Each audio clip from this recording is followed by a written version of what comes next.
My name is Paris, and this year I finally turned 40. Back in my 20s, I met my husband, Damon, who was a contractor at my workplace. We got married and have enjoyed a comfortable life ever since, thanks to his hard work over the years. Let me tell you about the time we struggled the most right after we got married. I was born as the granddaughter of a landowner in a small town in Washington state.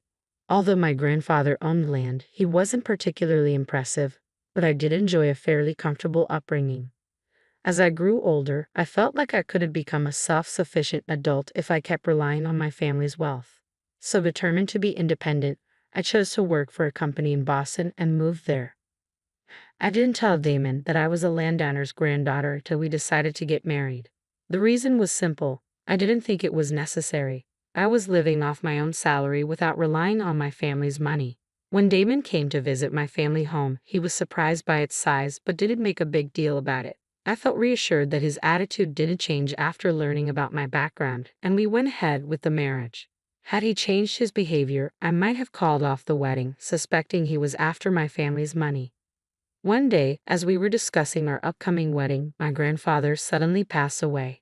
Since we were already engaged, Damon and my mother-in-law attended the funeral. My mother-in-law suddenly said, "Isn't that Congressman Mr. Douglas?" She was referring to a politician my grandfather had been friendly with. Even though we were small-scale landowners, we had some connections in political and business circles.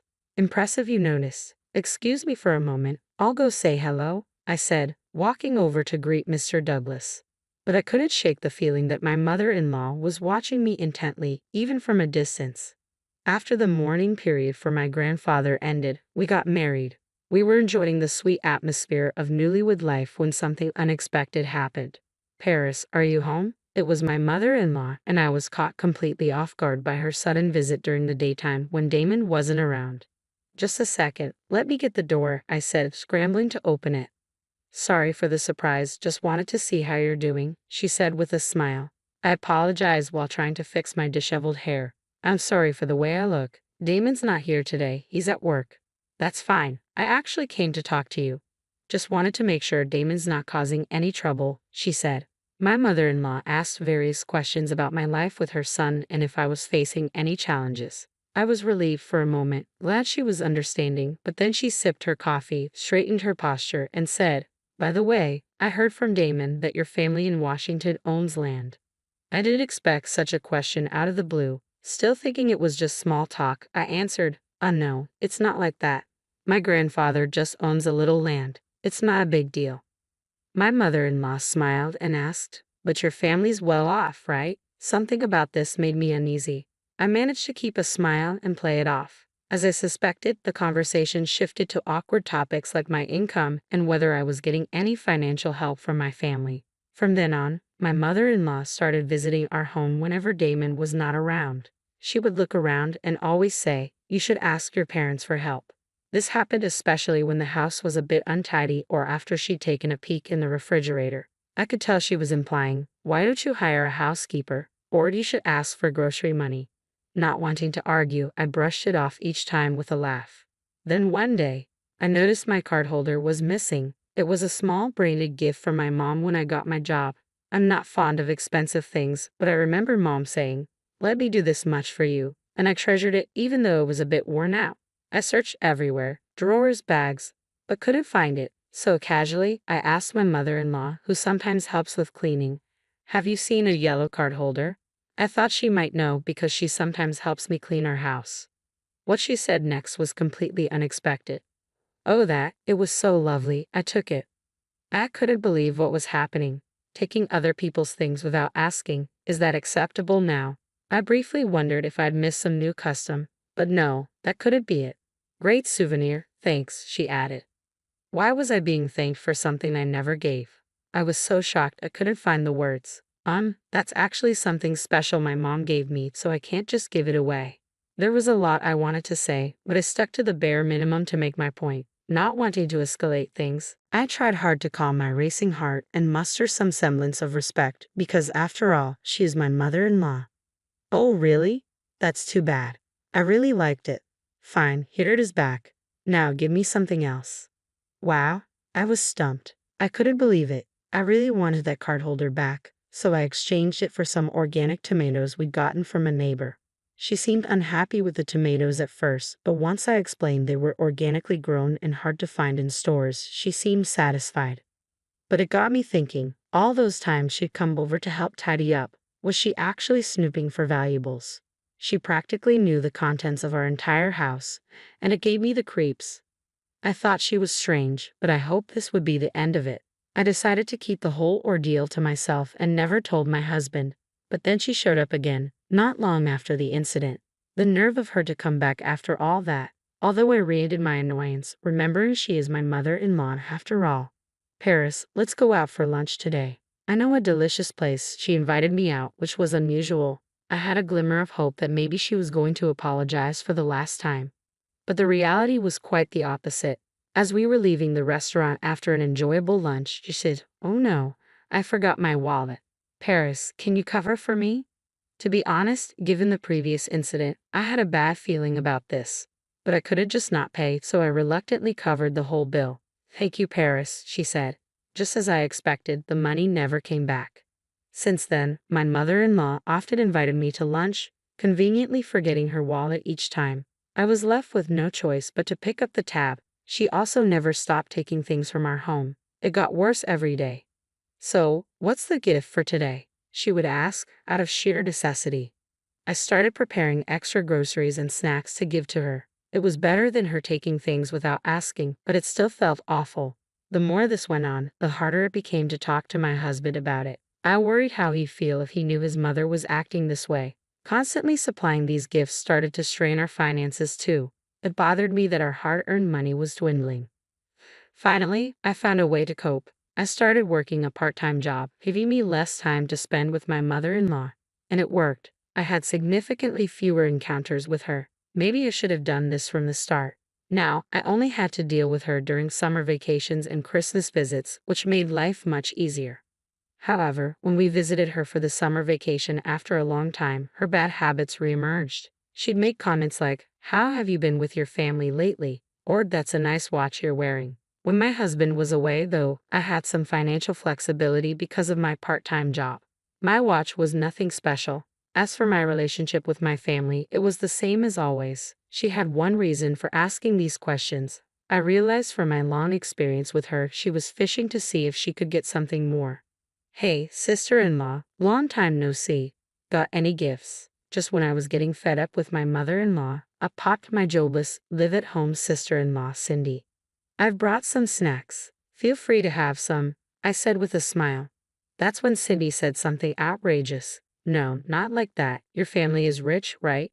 Don't you have something better, like a designer bag?" She wanted a designer bag as a casual gift.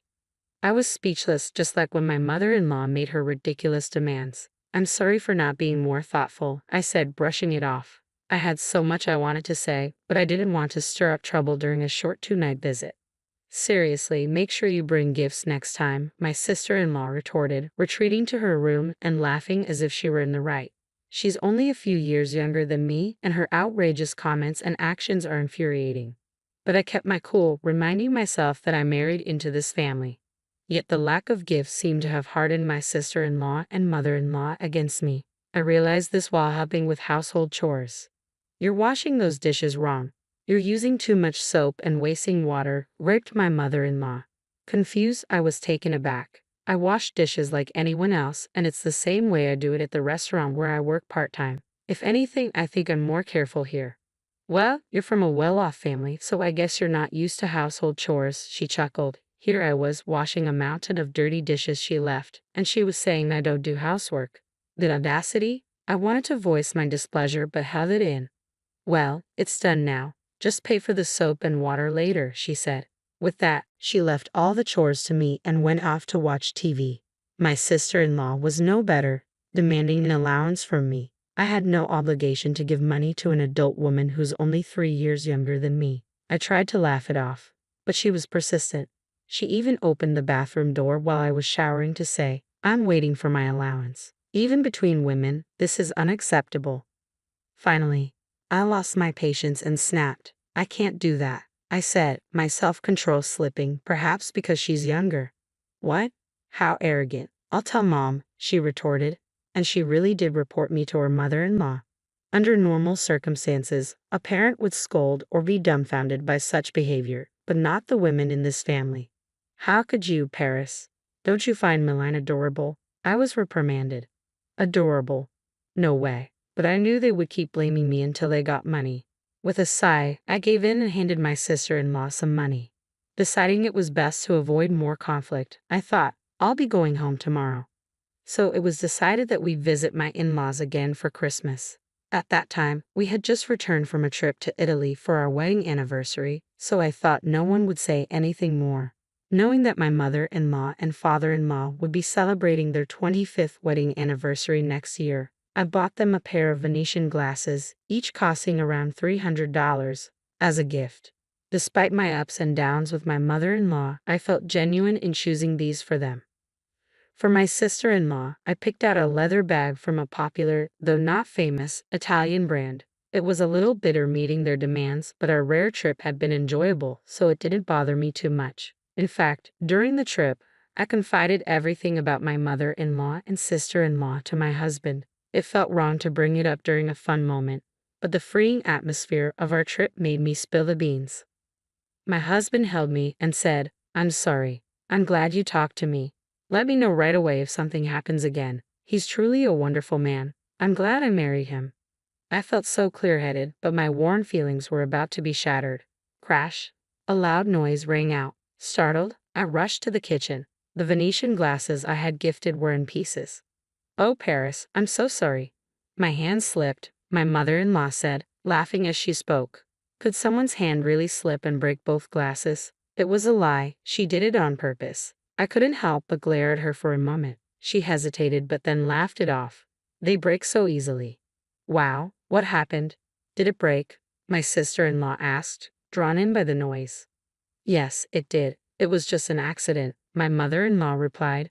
This is not how someone who breaks a gift within hours should act. I couldn't believe the nerve of these two, laughing non-stop in this situation. Memories of past grievances flooded back. I had carefully chosen these gifts, thinking of my mother-in-law and father-in-law. I stared at the broken glasses, my heart sinking.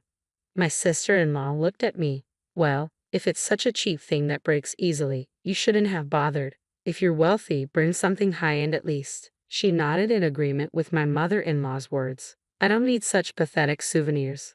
"Oh, wait a minute," she said, rushing back to her room. She returned with the bag I had gifted her. "I was actually running out of toys for Charlie," she said, laughing as she let Charlie, the family dog, chew on the bag. In no time, the bag was in tatters, ruined by teeth and dirt. It felt like my fond memories of Italy were being torn to shreds. Tears almost filled my eyes. "I won't forgive this." "Fine, I'm leaving. I won't be coming back anymore," I said. Both my mother-in-law and stepsister responded with a puzzled "huh." Their mouths were still smiling, so I guess they didn't get it. No worries, let me make it clear for them. "Did you hear that?" I spoke into my mobile phone. "Yes, I heard it all. I'm on my way," my husband replied. Upon hearing his voice, I ended the video call. In reality, he had left me alone on purpose to gather evidence of their mistreatment. I had been updating him via WhatsApp, and upon hearing a noise, he had instructed me to start a video call. The only reason I didn't break into tears was that I had a strong ally on my side. My husband arrived and immediately asked, "What's going on here?" "My glass from Paris just accidentally broke," my mother-in-law responded. Stepsister also tried to chime in. Charlie just decided to. But my husband wasn't having any of it.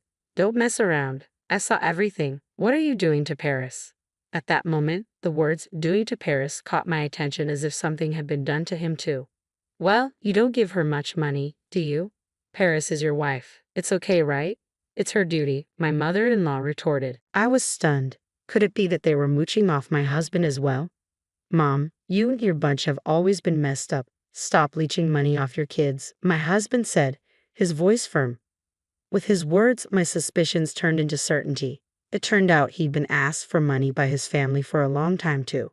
Before we got married, they even created debts under his name, which he ended up paying off after marriage. The money grubbing continued, but he just didn't lend them anymore. I was truly shocked to find this out, but maybe he felt it wasn't necessary to tell me, just like I hadn't told him. I was the grandchild of a landowner. My husband probably thought it was a problem only he had to deal with and never could have imagined they'd target his wife. But now that they knew about my family's wealth, they set their sights on me too. How far would these people go to squeeze money out of others? It was disgusting. Even if they were my husband's family, they were awful. That's it, my husband raised his voice. If you're going after Paris too, then it's a different story. I'm cutting ties with this family. I'll sell off everything I bought, from cars to household items. You better find a new TV and fridge quick. My mother-in-law and sister-in-law were visibly stunned, and for good reason. The only people living in their house were my retired father-in-law on a pension, my homemaker mother-in-law, and my unemployed sister-in-law. This household didn't have the means to replace the household items if they were sold. My husband and I, who worked hard and earned our own money, must have been seen as reliable support. "Let's go," said my husband, pulling my hand as we left the kitchen, but my mother-in-law and sister-in-law chased after us. "Wait, please don't abandon us. We won't ask Paris for gifts anymore." At these words, my husband stopped. "Stop making basic decency sound like a favor. It's messed up to demand money and gifts in the first place." At my husband's cold response, my mother-in-law and sister-in-law looked disheartened. Do they not understand common sense? It's almost pitiable. My husband threw them a small lifeline. "If you can write up a contract, we can reconsider." Upon hearing this, my mother-in-law and sister-in-law looked puzzled. The agreement was straightforward, meant for someone committed to working hard, no contact or communication with me when my husband isn't around, and to pay back all the money they've borrowed so far. However, my mother-in-law and sister-in-law immediately started fighting over who would get a job to meet these terms. They didn't want their stuff sold, but neither did they want to work. Seeing this, my husband whispered to me, "Let's cut them off once they've paid us back." I never said I was reconsidering cutting ties with them. I couldn't help but laugh. I completely agreed. I didn't want to be associated with these people who had nothing better to do than rely on others. After that, we never visited my husband's family home again. Over 10 years have passed, and the financial state of my husband's family has been in shambles.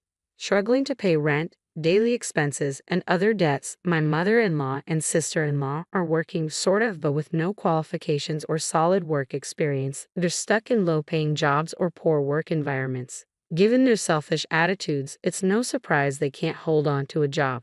Despite that, they don't want to give up their lavish lifestyles, so their debt keeps piling up.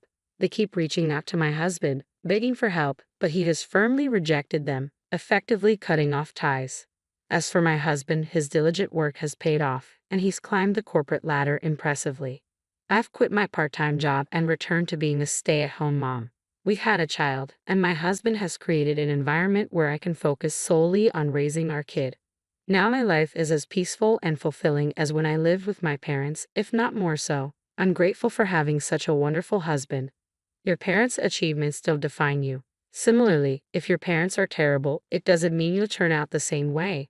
What matters most is your own character, no matter the circumstances you were raised in. I intend to keep growing to always be a better version of myself.